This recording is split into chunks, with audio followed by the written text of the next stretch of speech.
Bonjour les beautés en herbe et bienvenue sur ma chaîne. Aujourd'hui je reviens pour vous parler d'un sujet sensible sur YouTube. Je vais vous donner mon avis sur les partenariats. Alors pourquoi est-ce que je vous fais cette vidéo? Eh bien il y a deux raisons à cela. Cette vidéo fait suite à mon dernier défi tuto. C'est un petit tutoriel maquillage où je ne citais aucune marque ni aucune référence de produit. Également, dans ce tutoriel maquillage, je ne citais aucune référence de couleur, car parfois les couleurs dans le maquillage sont des marques, des noms commerciaux. Et puis après tout, la couleur, vous la voyez à l'écran, donc pourquoi la citer? Même si au final, on sait très bien que les couleurs affichées sur les écrans et les couleurs réelles, parfois, elles ne sont pas les mêmes. Alors du coup, eh bien, je me pose une petite question et je vous pose une petite question. Est-ce qu'un tutoriel maquillage sans aucune marque, sans aucune référence, sans aucun nom de couleur, est-ce que c'est utile pour vous?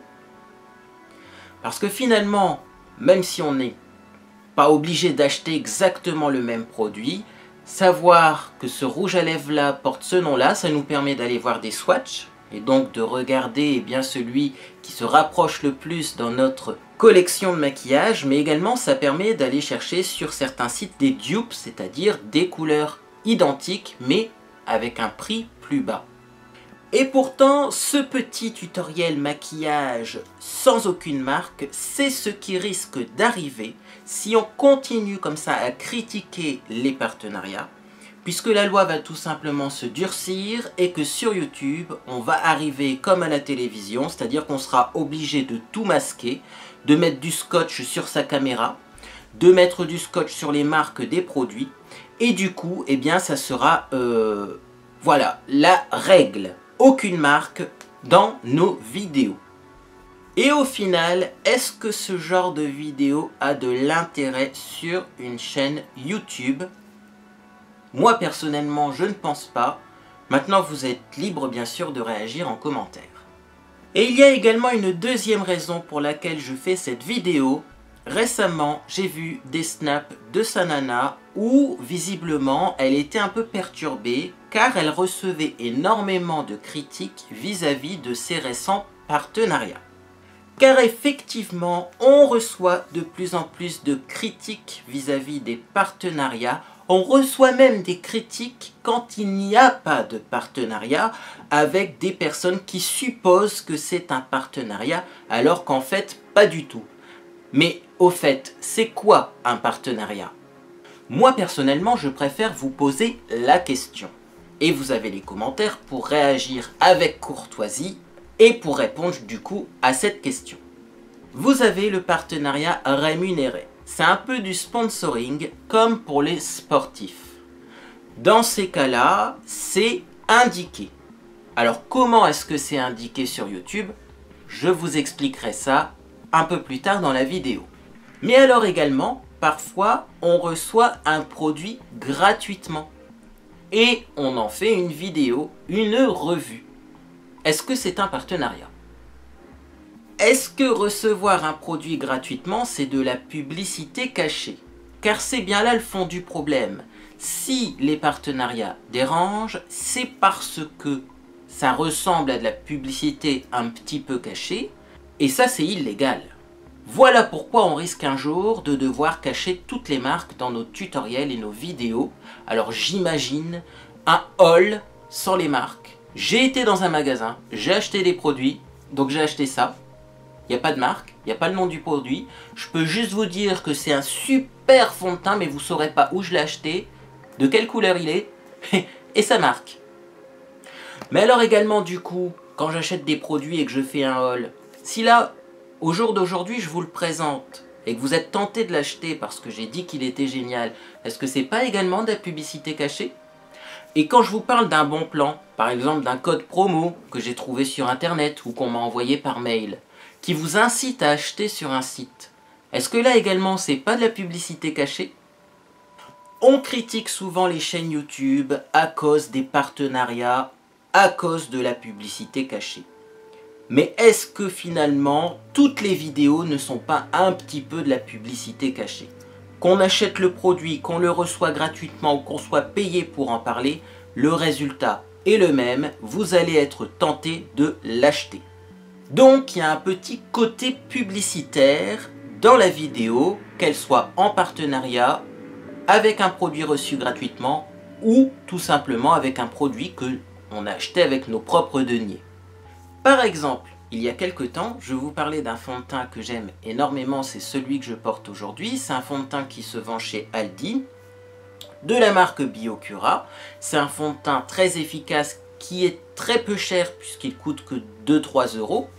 Eh bien, ni Biocura ni Aldi est au courant de ma vidéo, pourtant vous avez été nombreux à l'acheter suite à mes revues. Et du coup, c'est un petit peu comme de la publicité. Et donc j'avais envie de vous rappeler qu'il faut bien garder en tête que si on va sur une chaîne beauté sur YouTube, eh bien on va être tenté d'acheter. Sur une chaîne beauté, vous retrouvez de la publicité dans toutes les vidéos. Qu'elles soient positives ou négatives, on va vous présenter des produits que vous aurez ensuite envie d'acheter.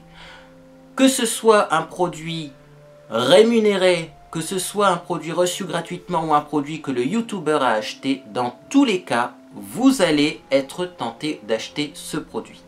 Alors il y a autre chose également qui m'agace.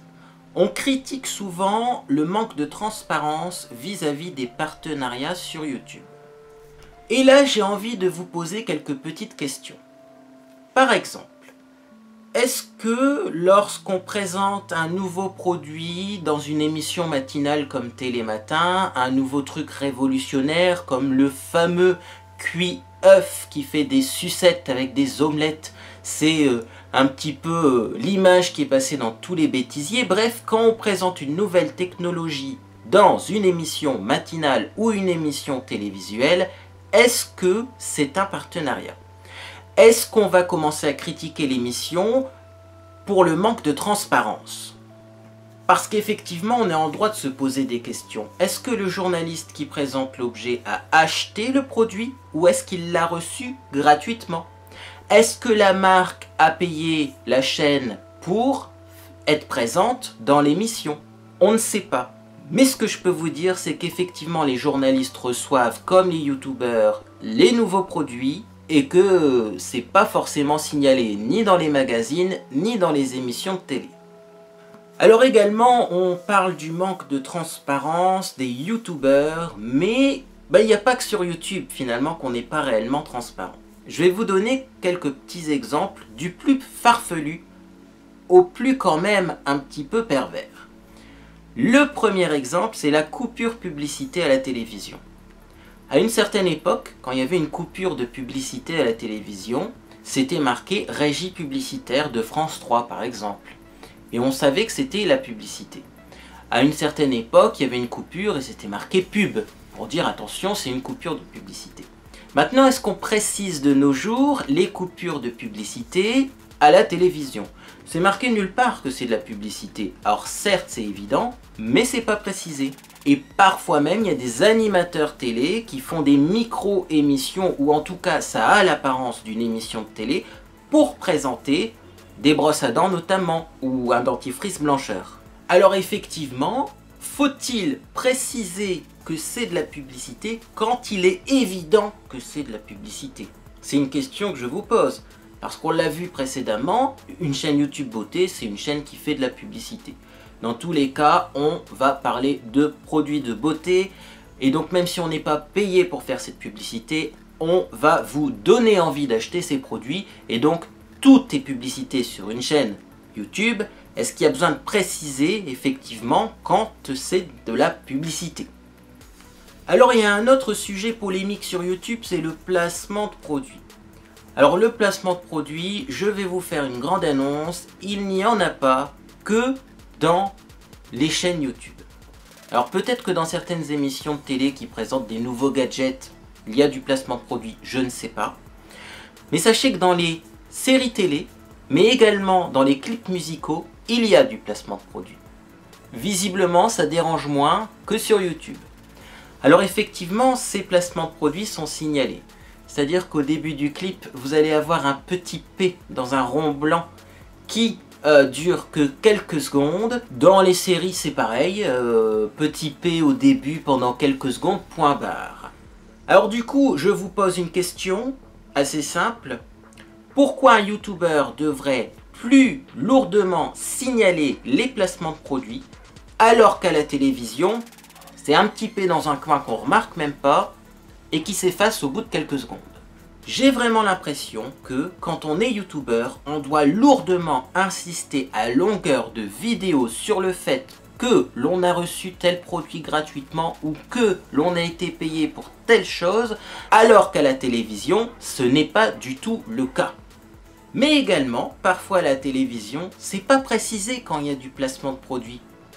Par exemple, avant un match de football, est-ce qu'on vous précise ou on vous fait une petite annonce pour vous dire « Attention, vous allez être assommé de publicités plus ou moins cachées sur les maillots des joueurs, en peinture sur la pelouse du terrain, sur les barrières autour du stade ». Est-ce qu'on vous le précise? Non. Alors qu'on peut très bien faire un match de foot sans mettre des logos de publicité partout. Alors, effectivement, certains YouTubers ne précisent pas qu'ils font des partenariats. Sachez que c'est illégal. Mais ce ne sont pas les seuls. Ce ne sont pas les seuls. Par exemple, est-ce que vous saviez qu'il y a des grandes marques nationales de voitures qui offrent des véhicules aux réalisateurs de films pour ensuite pouvoir faire n'importe quoi avec? C'est le cas notamment, et je vous mettrai un lien en dessous de cette vidéo, ça a été le cas pour le film Les Visiteurs, où Renault a offert pas mal de voitures pour finalement les détruire, avec eh bien, un glaive, comme Jacouille et son acolyte l'ont fait sur la pauvre voiture de la Poste. Eh bien, sachez que cette voiture a été offerte par une marque nationale, mais également, eh bien, il y a eu d'autres voitures plus récentes qui ont été offertes pour eh bien, s'afficher dans le film, c'est-à-dire comme ça on voit le logo de la voiture, mais également le modèle. Et sans que ce soit précisé, il y a eu du placement de produit, c'était un placement de voiture dans le film. Alors quand une voiture est offerte gratuitement pour la réalisation d'un film, il n'y a pas forcément d'échange d'argent. La marque n'a pas été payée, le producteur n'a pas été payé.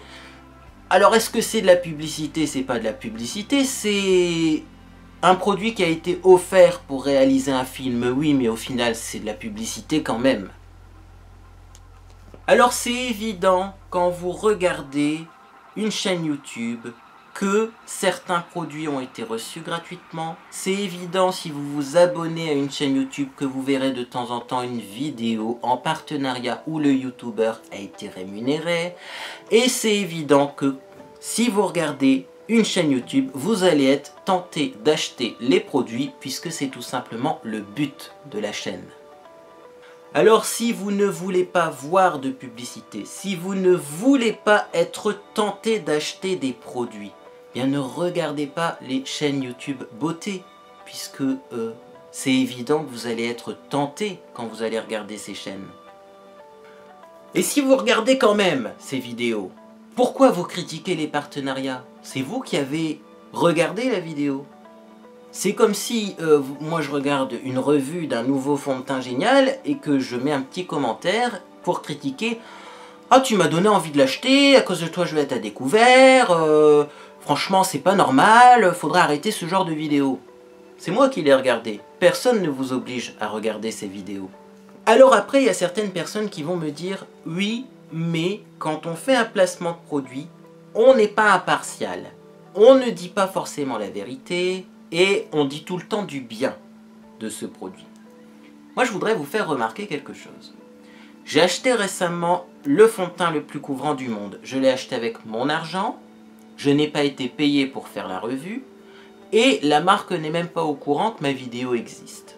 Ce fond de teint, je l'adore. Je le trouve génial, il fonctionne super bien sur moi. Donc j'en ai dit que du bien, que du positif. D'ailleurs cette vidéo a très bien fonctionné et je vous en remercie. Bah peut-être que vous allez l'acheter suite à ma vidéo. Et peut-être que sur vous ça ne fonctionnera pas. Peut-être que vous allez l'acheter pour masquer un tatouage et qui ne sera pas assez couvrant. Ou peut-être que vous avez des taches de rousseur ou eh bien une tache de naissance et que ce fond de teint là n'arrivera pas à le couvrir. Je ne sais pas, je n'ai pas de tatouage, je n'ai pas de tache de naissance.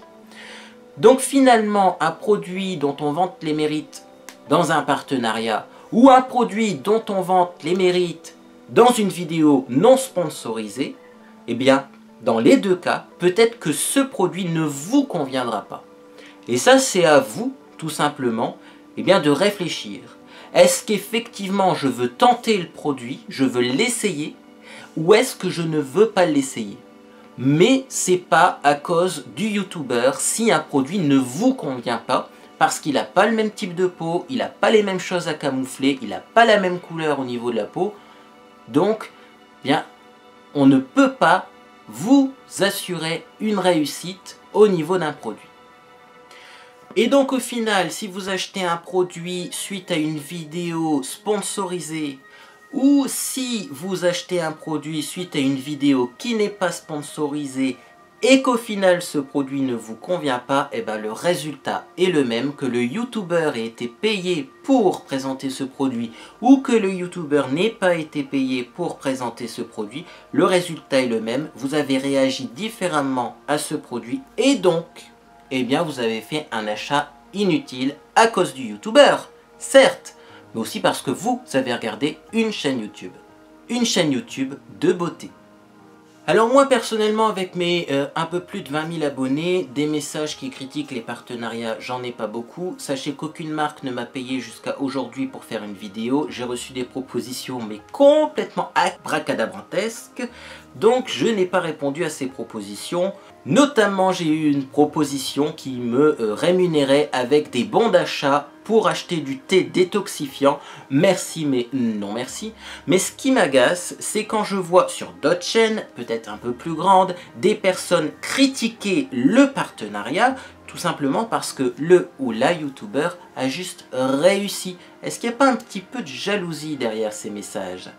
Est-ce que la réussite en France, c'est pas quelque chose qui dérange? Est-ce que le fait de gagner sa vie, c'est pas dérangeant? Je me pose des questions. Parce qu'il ne faut pas oublier une chose, c'est qu'il faut bien vivre. Et pour vivre, on a besoin d'argent. Et donc, eh bien, il faut bien se débrouiller pour en trouver. On ne peut pas passer ses journées à faire des vidéos sans être rémunéré, sinon on vivrait de quoi? Je veux dire, ça prend du temps de faire des vidéos.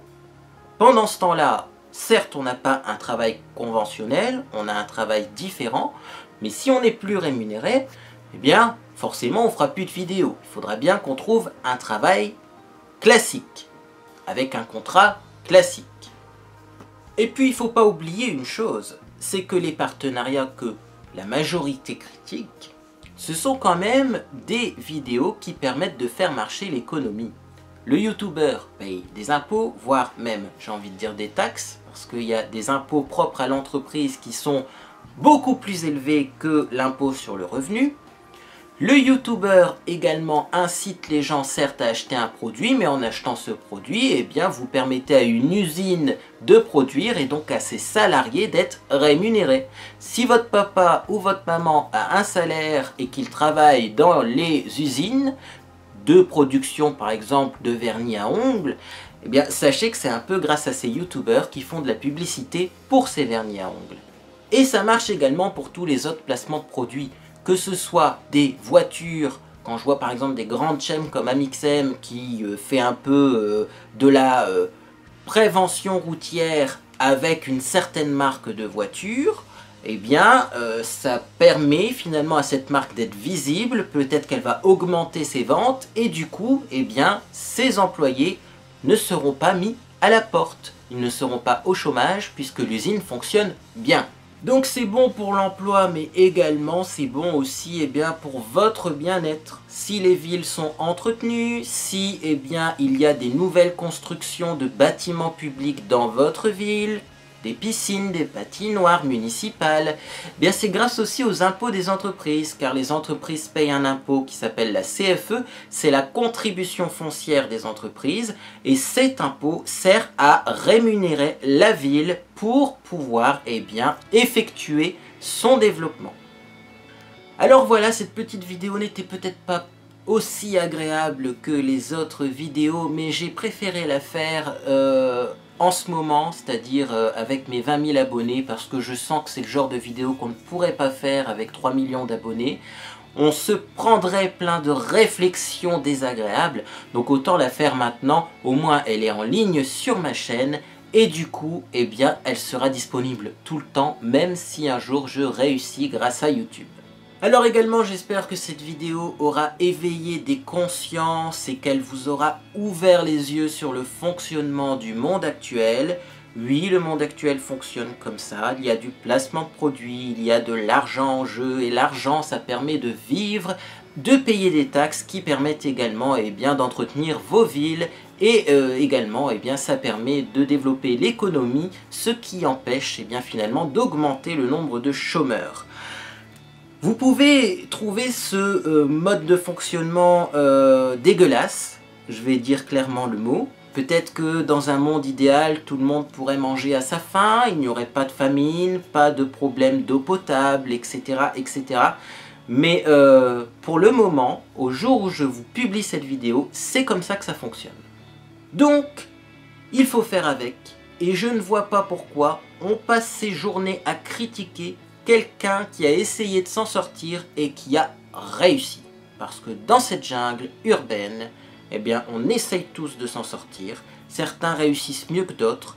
Je trouve qu'on n'a pas à les juger, qu'on n'a pas à les critiquer, parce que c'est difficile pour tout le monde, et quand la réussite est là, on devrait plutôt s'inspirer de ces personnes et faire comme elles pour à notre tour réussir, plutôt que de dire « elle fait des partenariats, elle gagne trop de sous ». Bref, je trouve que ça conclut bien cette vidéo, ça résume bien la situation actuelle, la jalousie vis-à-vis des partenariats à cause des personnes qui se sont bougées les fesses et qui ont réussi. Sur ce, moi j'attends vos commentaires, vous pouvez bien sûr réagir nombreuses et nombreux à cette vidéo, juste faites-le quand même avec courtoisie, n'oubliez pas que je modère les commentaires, et les commentaires inutiles et complètement insultants seront directement mis à la poubelle. Si vous appréciez quand même mon travail, vous pouvez toujours vous abonner, c'est gratuit. Vous pouvez également mettre un petit pouce vers le haut si vous avez apprécié ces explications et cette façon de voir les choses. Sur ce, je vous souhaite de passer une agréable journée ou soirée, et je vous dis à bientôt sur les réseaux sociaux.